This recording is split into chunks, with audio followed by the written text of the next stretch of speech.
আসসালামু আলাইকুম। নবম শ্রেণীর গণিত টিউটোরিয়ালে তোমাদেরকে স্বাগতম। এই ভিডিওতে আমরা বাস্তব সমস্যা সমাধানের সহজ সমীকরণ এই অধ্যায়ের 124 পেজে জোড়ায় কাজ রয়েছে। এই জোড়ায় কাজের 1 নম্বর এবং 2 নম্বর আলোচনা করব। তো শিক্ষার্থীরা নবম শ্রেণীর অন্যান্য বিষয়ের ভিডিও পেতে চ্যানেলের প্লেলিস্ট চেক করবা, সকল বিষয়ের ভিডিও পেয়ে যাবে ইনশাল্লাহ। বলা রয়েছে সহপাঠীদের সাথে আলোচনা করে নিচের সহসমীকরণগুলো প্রতিস্থাপন পদ্ধতিতে সমাধান করো। 1 নম্বরে রয়েছে 4x - 3y = এখানে 16 দেওয়া আছে। তারপর 5y + 6y = 62 দেওয়া আছে।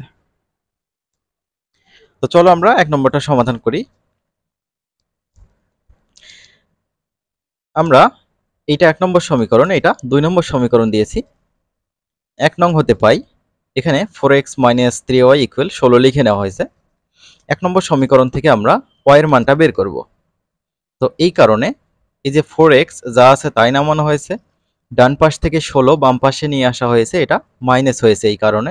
তারপর সমান চিহ্ন দেওয়া হয়েছে, বাম পাশ থেকে -3y ডান পাশে গেলে এটা হবে +3y। এখন ডান পাশের সকল জিনিস বাম পাশে নিয়ে এসেছি, বাম পাশের সকল জিনিস ডান পাশে নিয়ে গেছি, এতে চিহ্নের পরিবর্তন হবে না। y এর মান বের করব, তাই y এর সাথে 3 গুণ অবস্থা আছে, এই 3 ডান পাশে যে ভাগ হবে 4x - 16 এর নিচে 3 ভাগ হয়ে যাবে। এটা আমরা 3 নম্বর সমীকরণ দিয়ে রেখেছি। এখন এই 3 নম্বর সমীকরণে একটা y এর মান যে পেয়েছি, এটা আমরা 2 নম্বর সমীকরণে বসাবো। এখানে খেয়াল করো 2 নম্বর সমীকরণ 5y + 6x = 62। এখানে জাস্ট y এর জায়গায় আমরা এই y এর ভ্যালুটা বসিয়ে দেব। তাহলে 5 * y এর ভ্যালু 4x - 16 ভাগ 3, তারপর +6x = 62। এখান থেকে আমরা x এর মানটা পেয়ে যাব। এই 5 দিয়ে আমরা এই 4x কে গুণ করব, কত হবে? 4 × 5 = 20x হবে। তারপর মাইনাস এই 5 দিয়ে 16 কে গুণ করো, 5 × 16 = 80 হবে। নিচে 3, তারপর +6x = 62 যা আছে তাই। এখন এই 3 আর এই 6x এর নিচে 1 আছে, 3 আর 1 এর লসাগু হবে 3। তো প্রথম ভগ্নাংশের হর দিয়ে লসাগু 3 কে ভাগ করলে 1 হয়, সেই 1 দিয়ে এই লবকে গুণ করলে লব যা আছে তাই হয়, অর্থাৎ 20x - 80 হবে। তারপর এখানে যেহেতু হর নেই, তাই আমাদের লসাগু দিয়ে এই পূর্ণ সংখ্যাটাকে গুণ করতে হবে। 3 এর সাথে 6x গুণ করলে 3 × 6 = 18x হবে, সেটি এখানে দেখতে পাচ্ছ, সমান 62। এখন আমরা কোনাকুনি গুণ করব। এখানে 62 এর নিচে কিন্তু একটা 1 রয়েছে, মনে মনে ধরে নেবা। এই 1 এর সাথে এই কোনা গুণ হবে, আর এই 3 এর সাথে এই কোনা গুণ হবে। তাহলে এই 1 এর সাথে আমরা এই কোনা গুণ করে সমানের বাম পাশে রেখেছি, তারপর সমান চিহ্ন দিয়ে 3 এর সাথে 62 গুণ করে সমানের ডান পাশে রেখেছি। এখন দেখো 20টা x এর সাথে 18টা x যোগ করা যায়, তাহলে হয়ে যাবে 38টা x, যেটি এখানে লেখা হয়েছে। তারপর এই 186 সাথে বাম পাশ থেকে -80 ডান পাশে গেলে প্লাস হবে, 186 সাথে যোগ হবে 80, তাহলে হবে 266। এখন x এর মান বের করব, তাই 38 গুণ অবস্থায় আছে, 38 ডান পাশে ভাগ হয়ে যাবে, অর্থাৎ 266 কে 38 দিয়ে ভাগ করতে হবে, তো হবে হচ্ছে 7।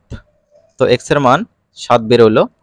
এখন x এর মান এই যে 3 নম্বর সমীকরণে যদি বসিয়ে দেই, তাহলে y এর মানটা আমাদের বের হয়ে যাবে। তো 3 নম্বর সমীকরণটা এমন ছিল, y = 4x - 16/3। তাহলে 4 × x ছিল, x এর জায়গায় আমরা x এর মান 7 বসিয়েছি, তাহলে 4 × 7 = 28 দেখতে পাচ্ছ, -16/3। 28 থেকে 16 বিয়োগ করলে হবে 12, নিচে 3, তো 3 দিয়ে 12 কে কাটলে হবে 4, তাহলে y এর মান হলো 4। নির্ণয় সমাধান x, y সমান x এর মান প্রথমে লিখতে হবে 7, আর y এর মান আমরা কত পেলাম 4, সেটা আমরা সেকেন্ডে লিখব।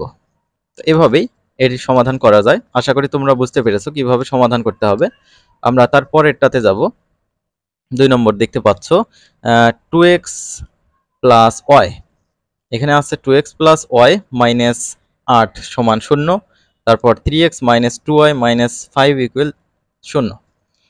তো এটা সমাধান করা যাক। তো শিক্ষার্থীরা, তোমরা যারা এখনো চ্যানেলটি সাবস্ক্রাইব করো নাই, প্লিজ চ্যানেলটি সাবস্ক্রাইব করে রাখবে পরবর্তী ভিডিওগুলো পাওয়ার জন্য। এখানে 2 নম্বরটা খেয়াল করো, 2x plus Y minus 8 equal 0 আছে। এখানে দেখো 2x প্লাস ওয়াই, এটা আমরা বাম পাশে রেখেছি, এই যে -8 ডান পাশে পার করেছি, এটা +8 হবে। এটা 1 নম্বর সমীকরণ দিয়েছি। সেম ভাবে 3x মাইনাস 2y, এটা বাম পাশে রেখেছি, তারপর -5 ডান পাশে পার করে দিয়েছি, +5 হবে। এটা আমরা 2 নম্বর সমীকরণ দিয়েছি। এখন 1 নম্বর সমীকরণ থেকে আমরা y এর মানটা বের করব। তো 1 নম্বর সমীকরণটা আমরা যা আছে তাই লিখে নিয়েছি। তারপর y এর মান বের করব, y আমরা বাম পাশেই রেখে দিয়েছি। তারপর ডান পাশে কিন্তু 8 আছে, বাম পাশ থেকে 2x ডান পাশে গেলে -2x হবে। তাহলে y এর ভ্যালু 8 - 2x, এটা আমরা 3 নম্বর সমীকরণ দিয়েছি। এখন y এর যে মানটা পেলাম, এটা আমরা 2 নম্বর সমীকরণে বসাবো। 1 নম্বর সমীকরণে বসানো যাবে না, কারণ 1 নম্বর সমীকরণ থেকেই y এর মানটা আমরা বের করেছি। তাহলে খেয়াল করো, y এর মান 2 নং এ বসাই। 2 নম্বর সমীকরণটা এমন ছিল 3x - 2y = 5। তাহলে 3x যা আছে তাই নামলো, তারপর -2 ইনটু y এর মান আমরা 8 - 2x এখানে জাস্ট বসিয়ে দিয়েছি সমান 5। তাহলে 3x যা আছে তাই, তারপর এই যে 2 দিয়ে 8 কে গুণ করো, সামনে কিন্তু মাইনাস আছে, তো -16 হবে। তারপর এই মাইনাস দিয়ে মাইনাস কে গুণ করো, প্লাস হবে। তারপর এই 2 দিয়েই এই 2x কে গুণ করো, 2 দুগুণে 4x হবে সমান 5। এখন এই যে 4x আর 3x যোগ করো, 7x হবে। তারপর ডান পাশে কিন্তু 5 আছে, বাম পাশ থেকে -16 ডান পাশে গেলে +16 হবে। 16 আর 5 যোগ করলে 21 হবে, তাই না? তো এই যে x এর সাথে 7 গুণ অবস্থায় আছে, এটা ডান পাশে গেলে ভাগ হবে, তাহলে 21 এর নিচে 7 ভাগ হয়ে গেল। তাহলে 7 দিয়ে 21 কে কাটলে হবে 3। তাহলে x এর মান বের হলো আমাদের 3। এই x এর মানটা আমরা 3 নম্বর সমীকরণে বসিয়ে দেব, তাহলে আমাদের y এর মান বের হবে। তাহলে এখানে খেয়াল করো, y সমান 8 - 2x, এটা 3 নম্বর সমীকরণ।